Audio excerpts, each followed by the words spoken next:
Billboard Design Thinking FAQ session number 1. So always when I try to teach people how to use Billboard Design Thinking and we go into virtual design thinking workshops, the first question is, well, how do you actually import that template into Klaxoon? As you know, I always use PowerPoint as a starting point. And I think this is also going to be interesting. What I'm going to be sharing with you is like my most popular or most successful Billboard Design Thinking template that I used in FY21. So, but that will be a separate session. So today I will only focus on how you can import a template that I usually share in my Billboard Design Thinking LinkedIn group into Klaxoon. Seems to be a mystery, and I just want to give you a simple way to do it. So first thing is, once your template is finished, and as I said, I won't go into all of those details, but it's a really interesting topic, and the topic that I will be talking about in the other session is about data monetization and how you can actually use the data that you're collecting for your organization to convert it into business value. So here we've got the finished PowerPoint, and the only thing you need to do is Control A and Control C to copy all of that.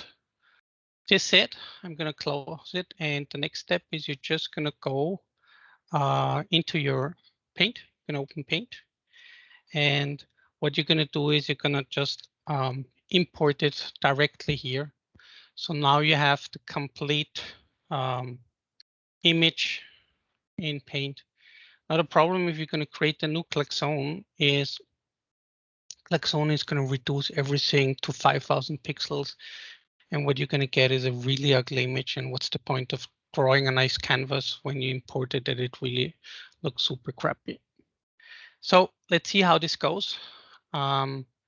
And again, this might not be super intuitive, and it's also for people a little bit strange, the method, but it's good to have a large screen. But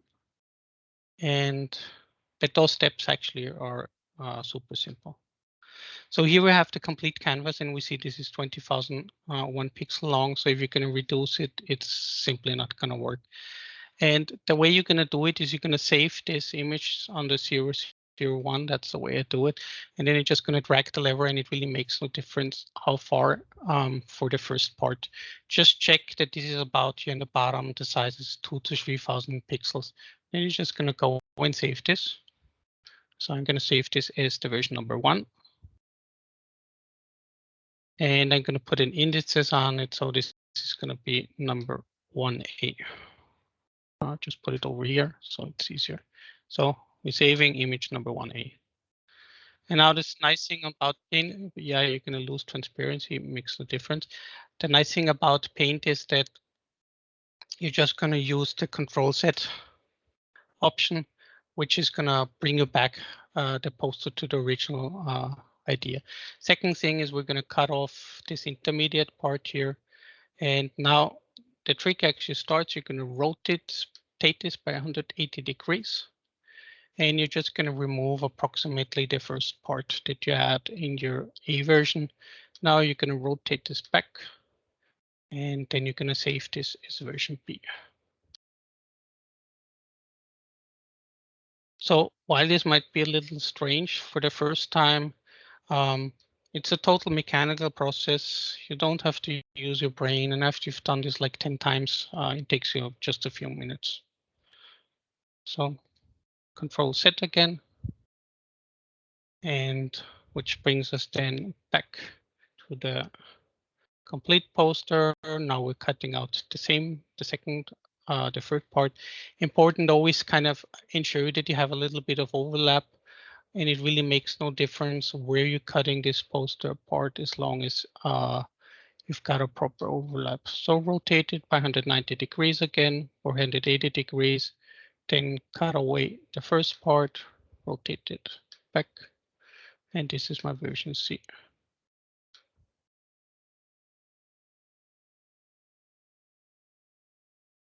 And the beginning, when you do it, it's you kind of inclined to always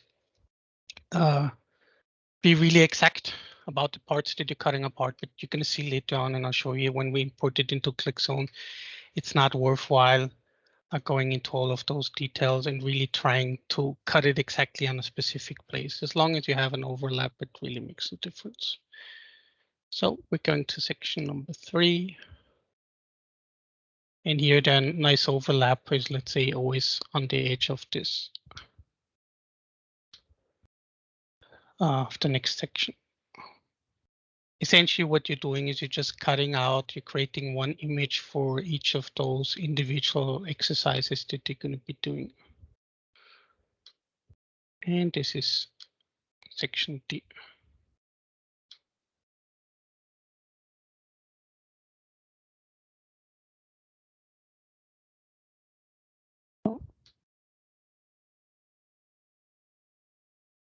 Again, Control Z, just to return it to the original. The benefit here is with this method, you really can't destroy anything because you're just cutting the image on the left and the right. And this is super important because later on when you import it, what you kind of want to avoid is resizing all of those images. It just is too complicated, and you're going to see the time that you're investing here for cutting out those images will make it super easy to import them and align them in Klaxoon eventually. Now we have the E version.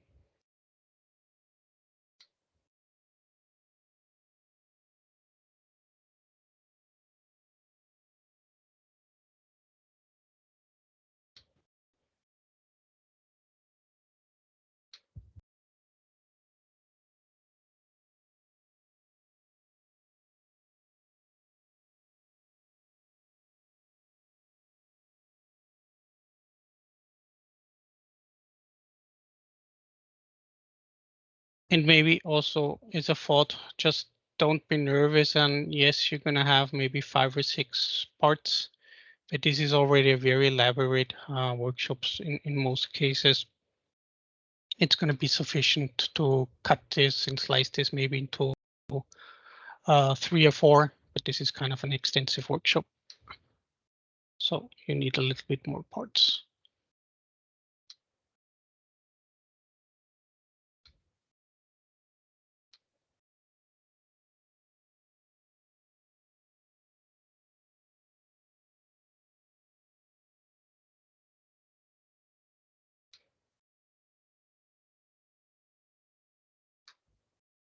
Two more to go.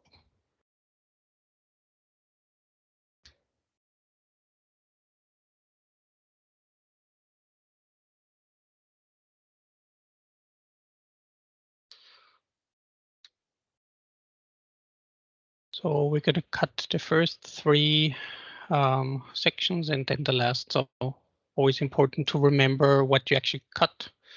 Otherwise, after the import, you're going to figure out, oops, something's missing.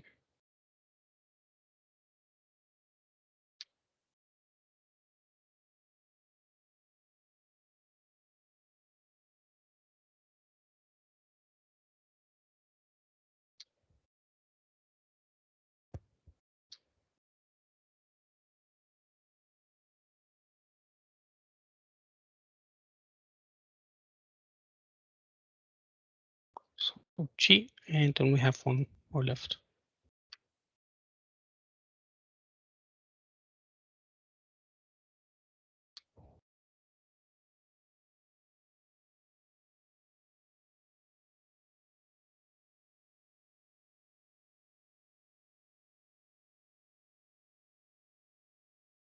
I know that people that use Klaxoon will probably argue, well, why are you going through all of this effort? Just draw your poster direct in Klaxoon, and unfortunately, that has a problem that the drawing tool within Klaxoon simply is not good enough. And the second topic is that usually before I have a real workshop, I'm going to share the PowerPoint with my customer, and they will need access then to Klaxoon to actually modify that template. So I really want to be super open and transparent about upcoming workshop. And I think we have something like 1 billion people who know how to modify PowerPoint poster, and just more convenient to more user-friendly to have people actually use the PowerPoint to create the poster.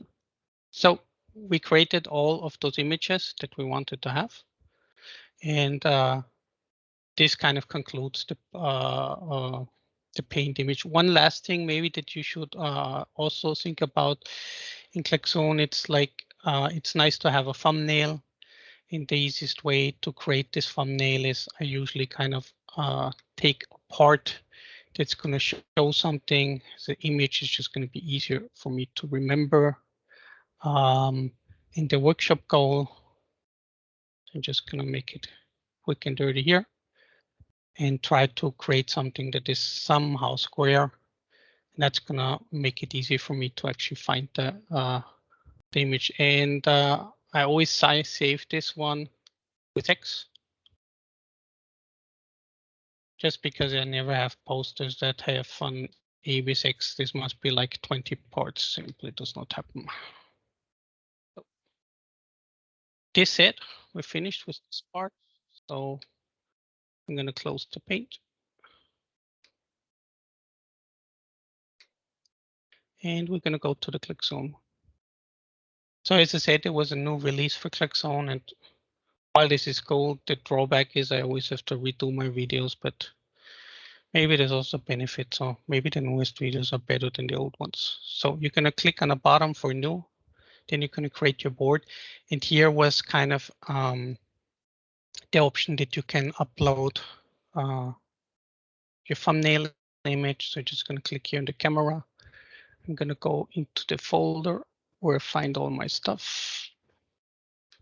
And I'm going to go and look for this X image. So just let me go back to the most successful FY21 template.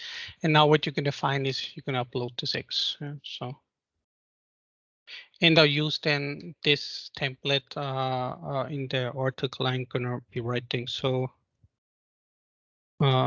most successful FY21 Billboard Design. So click the create button. Takes a little bit. And what's new in this version is that the sharing option comes afterwards. So it used to be that when you create a template, you first have to decide how you want to share it. Now they kind of flipped the process. Don't ask me why. I'm sure they have a good reason, but it's not visible for me. So you go to the option panel. And the first thing is you're going to go at the lock background. And you're going to select only night mode. Now here they give you this, hey, do you want to drop an image? And you can try it out, but you're always disappointed because the image resolution is so bad that you kind of have to do the workaround. But yep, I accept this. Then participants, you have to lock those images here in the drawings, otherwise they're going to start moving around that stuff on the canvas, which you certainly don't want, and you're going to close this. So now the nice part comes, actually importing the images. And you're just going to go here on the right, import, and the images, which should open the file will have everything. So you're just going to select, and now you see why I have A, B, C, D, E, F, G, H. Just going to be easy for you to ensure that you import everything. You click the import button, and then you just wait until those images have been uploaded. So now you have all of them here, and what you're seeing is that because they all have, let's say, smaller size than 4,000 pixels, they're all nicely aligned. They have exactly the same size, and I'm just gonna zoom in here to show you the magic. Because now, instead of doing the alignment super complicated, you're just gonna select here arrange horizontal. So now you already have all of them in a nice row. And the last thing that you need to do is, since you cut it apart, and I said you always need to have a nice overlap, is you're going to select the first one, just move it to the right until the overlap disappears. You're going to do the same one here. And just with control select, you're going to add the next one. So now we're going to add the third one. So you just see this group is always getting larger. Simple, there's nothing you can do wrong here. The moment the gap is gone, everything fits.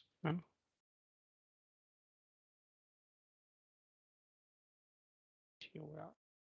Final one.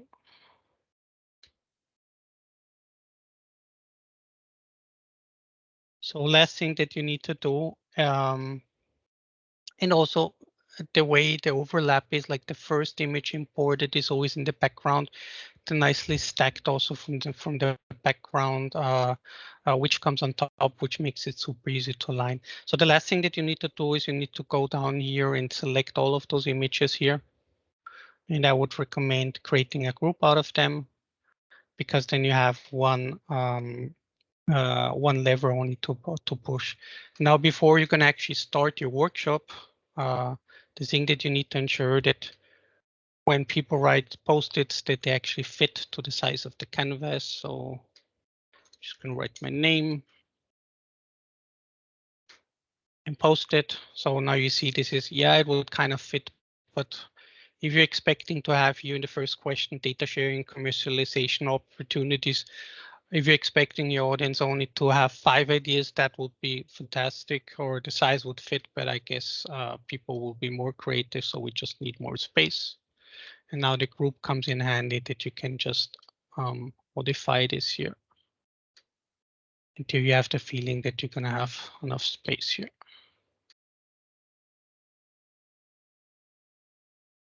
I'll just give a little bit more. Also, in a workshop, it just turns out that people are super creative and you have 500 ideas. Well, no big deal. You're just gonna grab the poster and resize it during the workshops. Nothing that's gonna annoy anybody. So last thing for you to do is to ensure that you as moderator, when you run the workshop, that you don't destroy anything.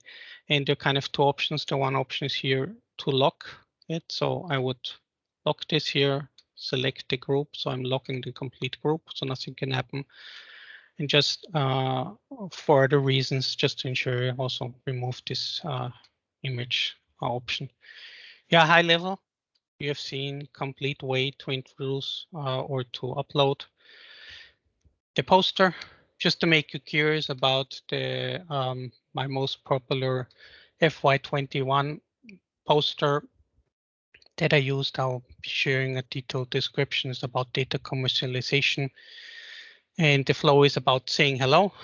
Then you're going to be looking at which commercialization opportunities your data has for your company.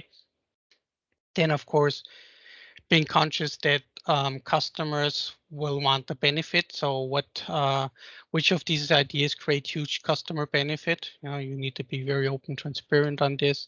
Then there will be a voting asking like, how does it create business value? Once you determine that, you're going to figure out like which of these ideas really fit your company strategies and which of them have a short time to market. And when you have finished with all of that, you're going to look at those different ideas rated from different, let's say, points of view, time to market, business value, and customer value. And you're going to be able to easily identify which are the top 3 ideas. Then you're going to have 3 breakout groups. And for all of these breakout groups, you're going to have a moderator and people participating. And what they're going to be doing is they're going to prepare elevator pitch, and they need to add additional ideas to highlight or to elaborate on the idea. Think about end customer value. So why should I as customer be super happy when you're using my data? Then you're going to be thinking about which data that you actually need to make this idea fly. You're going to think about the ecosystem partners that you're going to collaborate when you're sharing the data. Then, of course, these B2B customers want to have some value because in the end, they're probably going to be paying for it or give you some other kind of payback. Then why should your company actually invest in monetizing on the status, and what are those blockers which usually evolve around data privacy, GDPR, security, and this kind of stuff. So with this said, I'll close the session. I hope you'll be able to import your Klaxoon, your Billboard PowerPoint designs into Klaxoon easily. Yeah, this is the session number 1 FAQ. So whenever I have time, I'm going to come and share additional videos on that. This said, everyone who knows me, what's my passion, what's my mission? I think the world just needs more skilled moderators, and we still don't have enough. And I hope this knowledge will help you deliver outstanding and successful Billboard Design Thinking workshops. This said, goodbye. Have a nice day. And if you have any problems, you can always just send me a line on LinkedIn. I'll contact you and try to remove those problems to make you a successful moderator. Bye-bye.